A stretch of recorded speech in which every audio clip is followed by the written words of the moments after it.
সামুদ জাতির সুবিশাল বাড়িঘর। সামুদ জাতির কথা পবিত্র কুরআনে বর্ণনা, তারা পাহাড় কেটে বাড়ি বানাত, কিন্তু তাদের অবাধ্যতার কারণে আল্লাহ পুরো জাতিকে ধ্বংস করে দিয়ে এবং দুনিয়ার মানুষের জন্য তাদেরকে নিদর্শন হিসাবে রেখে দিয়েছেন।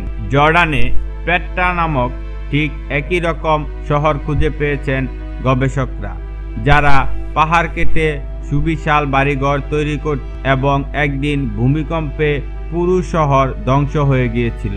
তাহলে কি পেট্রা নগরীতেই বসবাস করত আদি সামুদ জাতির মানুষরা?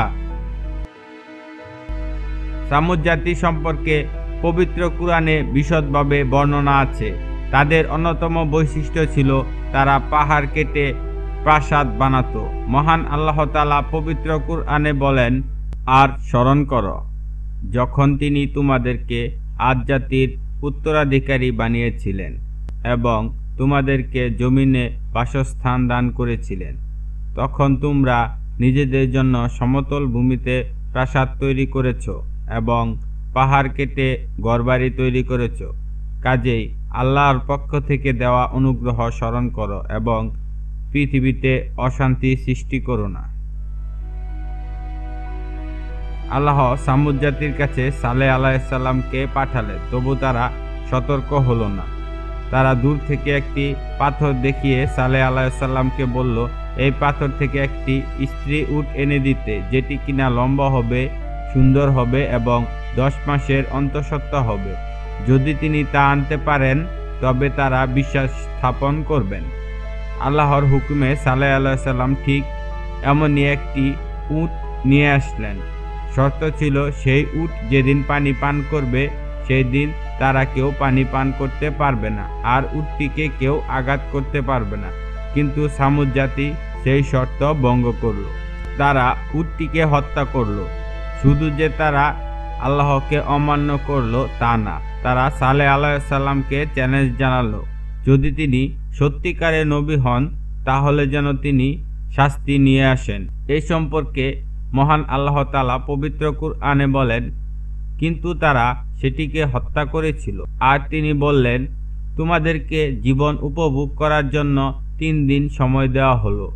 এটি এমন একটি প্রতিশ্রুতি যা মিথ্যা হবে না। 3 দিন পর পুরো জাতি এক শব্দে মুখ থুবড়ে পড়ে যায়। চোখের পলকে ধ্বংস হয়ে যায় সেই জাতি। মহান আল্লাহ পবিত্র কুরআনে বলেন, আর জালেমদেরকে প্রচণ্ড আর্তনাদ গ্রাস করেছিল, যার ফলে তারা তাদের ঘরে মুখ থুবড়ে পড়েছিল, যেন তারা সেখানে কখনোই বসবাস করেনি। কোনো সন্দেহ নেই, নিশ্চয়ই সামুদরা তাদের পালনকর্তাকে অস্বীকার করেছিল। ধ্বংসই হলো সামুদ জাতির পরিণাম। এরপর 1812 খ্রিস্টাব্দে ইউরোপীয় একজন গবেষক জর্ডানে খুঁজে পান পেট্রা নামক একটি ধ্বংসপ্রাপ্ত শহর। সেই শহরের বৈশিষ্ট্য হচ্ছে শহরের বাড়িঘরগুলো পাহাড় কেটে তৈরি করা হয়েছিল। লাল পাহাড়ের মধ্যে দেখা মিল এক অপরূপ সুন্দর শহরে। বিভিন্ন গবেষণা থেকে জানা যায় শহরটি আজ থেকে 9000 বছর আগে কোনো এক ভূমিকম্পে ধ্বংস হয়েছিল। এরপর থেকে গুঞ্জন উঠতে থাকে, হয়তো পবিত্র কুরআনে বর্ণিত সামুদ জাতির নগরী এই পেট্রা। পবিত্র কুরআনে বর্ণিত শহরের অবস্থান এবং শহরের বসতবাড়ির গঠনের বর্ণনার সাথে পেট্রার বেশ মিল পাওয়া যায়। তবে একটি সমস্যা সামনে আসে। কুরআনে বর্ণিত সময়কাল ও গবেষকদের আবিষ্কৃত সময়কালের মধ্যে বেশ বড় একটি পার্থক্য দেখা যায়। এই নিয়ে শুরু হয় বিতর্ক।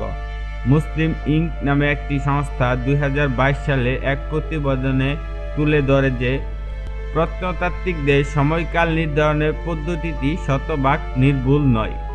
একই প্রাচীন জিনিসের বয়স ভিন্ন পদ্ধতিতে ভিন্ন রকম বের হয়। তাই সম্ভাবনা রয়েছে পেট্রা শহরের বয়স নির্ধারণে ত্রুটি থাকতে পারে। এছাড়াও প্রতিবেদনটিতে বেশ কিছু তথ্য প্রমাণ ও যুক্তি তুলে ধরা হয়। তবে পেট্রা শহর আসলেই কি সামুদ জাতির ধ্বংসাবশেষ কিনা তা জানতে আরও গবেষণা প্রয়োজন। সবাইকে ধন্যবাদ। এই ধরনের ভিডিও নিয়মিত পেতে আমাদের সাথেই থাকুন।